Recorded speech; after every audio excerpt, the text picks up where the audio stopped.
আসসালামু আলাইকুম। এইচএসসি পরীক্ষার্থী ২০২৫ তো করোনায় একদিনের সর্বোচ্চ মৃত্যু ঘটেছে এবং দেশের দিন দিন কিন্তু দেখা যাচ্ছে করোনার যে ভীতিটা কিন্তু বেড়েই চলেছে এবং শিক্ষা বোর্ড এ ব্যাপারে কিন্তু কঠোর যে অবস্থানে তারা কিন্তু রয়েছে এবং তাদের যে অর্থাৎ নিয়ম এবং এটা আরও কিন্তু কঠিন হতে চলেছে, ঠিক আছে? আচ্ছা, আমি তোমাদেরকে যদি একটু দেখাই যারা পরীক্ষার্থী যারা যারা রয়েছে এবং যারা দেশের বিভিন্ন অভিভাবক বা হচ্ছে যারা বিভিন্ন সরকারি কর্মকর্তা বা যারা রয়েছেন, তো তারা কিন্তু দেখতে পাচ্ছেন যে মোটামুটি একদিনে কিন্তু সর্বোচ্চ মৃত্যু ঘটেছে, সেটা হচ্ছে ৫ জনের, ঠিক আছে? এছাড়া দিন দিন যে করোনা পরীক্ষা করা হচ্ছে, এতে কিন্তু দিন দিন কিন্তু বাড়ছে, ঠিক আছে? ২০ জন থেকে ৪০ জন, ৪০ জন থেকে ৬০ জন এরকম কিন্তু বাড়তেছে। এক্ষেত্রে আসলে শিক্ষা বোর্ডের সর্বশেষ অবস্থান কি সেটা তোমাদেরকে জানিয়ে দিয়েছি যারা পরীক্ষা যারা রয়েছে, এবং তোমরা নিশ্চয়ই পরীক্ষার যে প্রস্তুতি সেটা নিচ্ছ। তো তার আগে ছোট্ট একটা অ্যানাউন্সমেন্ট হচ্ছে, আমরা একটু দেখে নিই।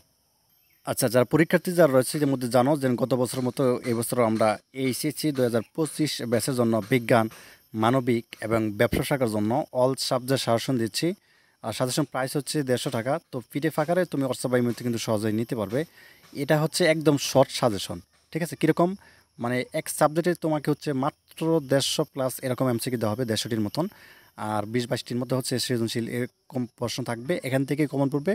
আলহামদুলিল্লাহ গত বছর আমরা দিয়েছিলাম, এরকম কমন পড়েছিল। যারা নিতে চাও যে নাম্বারটি স্ক্রিন দেখতে পাচ্ছেন নাম্বারটির মধ্যে যোগাযোগ করো, ঠিক আছে? যার হচ্ছে পেমেন্ট করলে হবে এই নাম্বারটি, আর হোয়াটসঅ্যাপ বা ইমো আছে এই নাম্বারটির মধ্যে, এখানে আমার সাথে সরাসরি যোগাযোগ করলেই হবে।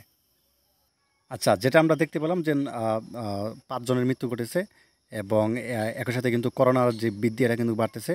তো তাদের শিক্ষা বোর্ডের তাদের যে অবস্থান তারা সেখানে রয়েছে, অর্থাৎ পরীক্ষা নিবে এবং পরীক্ষার যে নিয়মকানুন বা হচ্ছে কেন্দ্রের যে নিয়মকানুন বা হচ্ছে করোনার সময় কীভাবে পরীক্ষা নিতে হয় এ ব্যাপারে তারা কিন্তু কঠোর অবস্থানে রয়েছে। ধন্যবাদ সবাইকে ভিডিও দেখার জন্য। আল্লাহ হাফেজ।